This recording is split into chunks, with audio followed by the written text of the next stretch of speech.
মুখের উপরে যে মানুষগুলো উচিত কথা বলে তাদেরকে ভালোবাসার মানুষ খুব কমই দেখতে পাবে। একটা কথা কি বলো তো, সত্যি কথা আর উচিত কথা কিন্তু অনেকের হজম হয় না। তাই সত্য কথা যারা বলে তারা কিন্তু বেশিরভাগ সময়ই মানুষের অপ্রিয় হয়ে যায়। আমার ক্ষেত্রে ঠিক সেই রকম, আমিও সত্যি কথাটা বলতেই পছন্দ করি, উচিত কথাটা বলতে পছন্দ করি, আর সেই কারণেই হয়তো অনেকের অপ্রিয়। এটাই বাস্তব। তুমি যত সত্যের পথে চলবে মানুষ কিন্তু ততই তোমাকে অপছন্দ করবে, আর আস্তে আস্তে ভাতের পথে চলবে মানুষ কিন্তু ততই তোমাকে অপছন্দ করবে, আর আস্তে আস্তে ভালোবাসার লোকগুলোও কমে যাবে। কেন বলো? সত্যি কথাটা শুনতে না অনেকের বিরক্ত লাগে। যাই হোক, অনেক গল্প অনেক কথা হবে তোমাদের সাথে, তার আগে নিজের পরিচয়টা দিয়ে নিই। নমস্কার, কেমন আছো সবাই? আশা করছি সবাই খুব ভালো আছো, আর আমিও ভালো আছি। আমি রিমি, নদিয়া জেলার খুব ছোট্ট এবং সুন্দর একটা গ্রামের খুব সাধারণ ঘরের গ্রাম্য গৃহবধূ। তো আমার এই ছোট্ট চ্যানেলে তোমাদের সবাইকে অনেক অনেক স্বাগত জানিয়ে আজকের ভিডিওটি শুরু করছি, আর আশা রাখছি ভিডিওটি তোমাদের ভালো লাগবে। প্রকৃতি নিয়মে প্রত্যেক দিন রাত শেষে একটা নতুন দিনের সূচনা হয়, তবে সেই নতুন দিনে প্রত্যেক দিনই যে আমাদের এনার্জি লেভেল হাই হবে তা কিন্তু নয়। কাজকর্ম আমরাও তো সবাই করি, কিন্তু দেখবে এক একটা দিন কিন্তু কাজকর্ম করতে ইচ্ছে করে না, আলিস্যি লাগে, না হলে শরীর খারাপ করে, না হলে ইচ্ছে থাকে না। ঠিক আজকে আমার ক্ষেত্রেও তাই হয়েছে। এমনিতেই তো একটু দেরি করে উঠেছি, আর তার উপরে ছেলেটাও বিরক্ত করছিল বলে কোনো কাজই কিন্তু করে উঠতে পারিনি। ব্লগটা শুরু করেছি সকাল 10টা থেকে। ওদিকে দেখলে যে সকাল 10টার মধ্যে আমাদের কিন্তু রান্নাবান্না সমস্তটাই হয়ে গেছে, সেটাও তোমাদের সাথে শেয়ার করেছি। মা রান্না করেছিল সয়াবিনের তরকারি, আর হয়েছিল নানান রকম সবজি দিয়ে একটা তরকারি।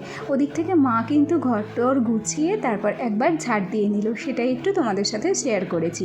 কি প্রত্যেক দিনই তোমরা আমার এই একঘেয়েমি কাজকর্ম দেখতে দেখতে হয়তো বিরক্ত হয়ে গেছো, সেই জন্য আজকে আমার মাকে একটু সামনে নিয়েই এলাম। ওদিক থেকে আমার বেশ কয়েকটা জামা কাপড় আগের দিনকে কেচে দিয়েছিলাম, এগুলো আয়রন করা বাকি ছিল। সুতির জামা কুচকে গেছে, আয়রন না করলে ভালো দেখায় না। এই জামাগুলোকে আয়রন করে এই যে ভাঁজ করে একেবারে ব্যাগে ভরে রাখছি। ব্যাগে এই কারণেই ভরে রাখছি, আজ না হয় কাল আমাকে তো শ্বশুরবাড়ি যেতেই হবে, নতুন করে আবার ব্যাগ গোছাবো, আমার কাছে খুব বিরক্ত লাগে। সেই জন্য আমি যতটা যা পারি ব্যাগটাকে গুছিয়ে রাখারই চেষ্টা করি। কবে কি চল বললে কাঁধে ছাতি হয় তার তো ঠিক নেই না। তো আজ ইচ্ছে হলো, কালকে বেরিয়ে পড়লাম। যাই হোক, এই নাইটিটা তোমাদের সামনে দেখাচ্ছি। এই নাইটিটার বয়স কত জানো? 5 বছর। আজ থেকে 5 বছর আগে যখন আমার শ্বশুর মারা গিয়েছিল, আমার দাদু তখন শ্বশুরের কাছে নাইটিটা আমাকে দিয়েছিল।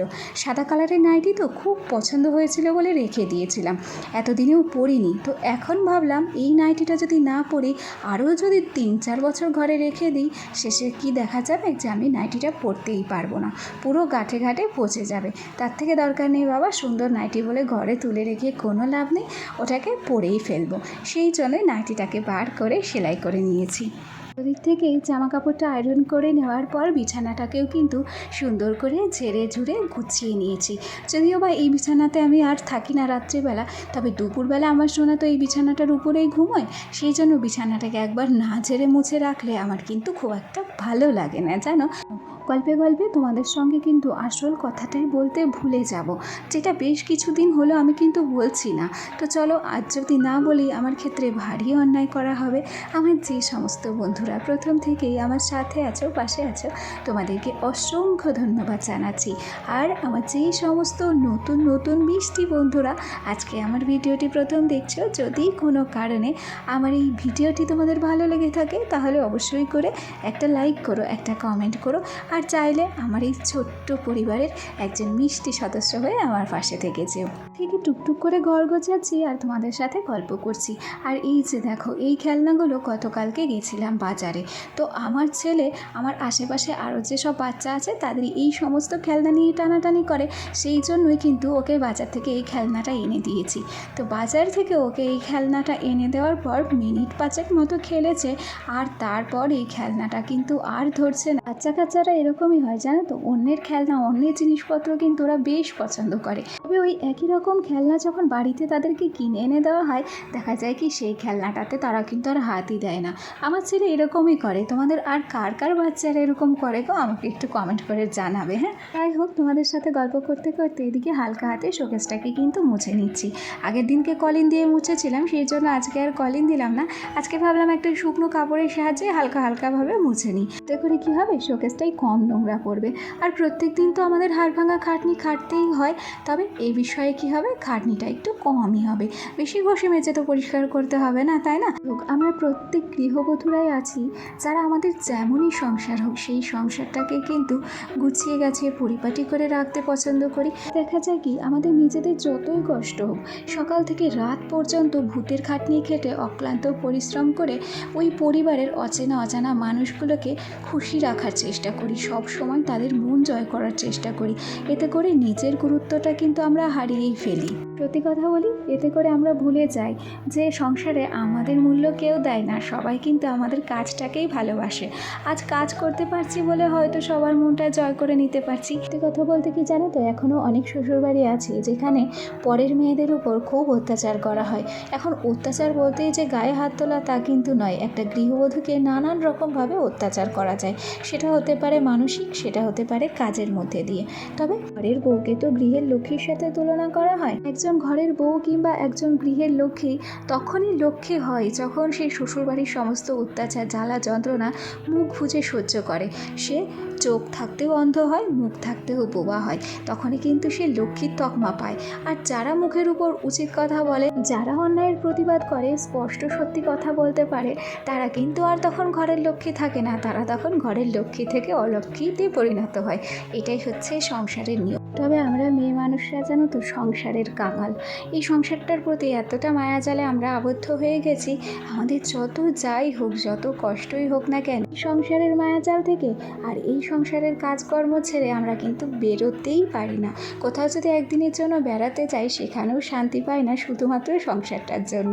যাই হোক, তোমাদের সাথে গল্প করতে করতে কত কাজকর্ম করে ফেলেছি।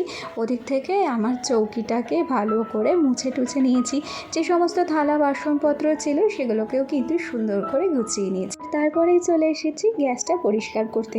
আর এর ফাঁকে কিন্তু আমার স্নানও হয়ে গেছে। জানো তো, প্রত্যেক দিন সচরাচর সকালবেলাতেই কিন্তু আমি এই সমস্ত কাজগুলো কমপ্লিট করে রাখি। আর ততক্ষণে আমার সোনা ঘুমিয়ে থাকে, যতক্ষণে আমার ছেলেটা ঘুমিয়ে থাকে, ততক্ষণে কিন্তু সব কাজ সেরে সুরে বসে থাকতে পারি।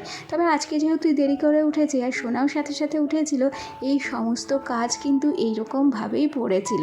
এখন স্নান করে সোনাকে স্নান করিয়ে খাইয়ে দাইয়ে ঘুম পাড়িয়ে দিয়েছি।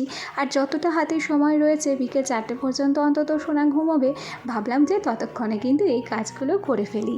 আমার মতো প্রত্যেক মায়েরাই হয়তো এই সুযোগটাকেই কাজে লাগায়, তাই না?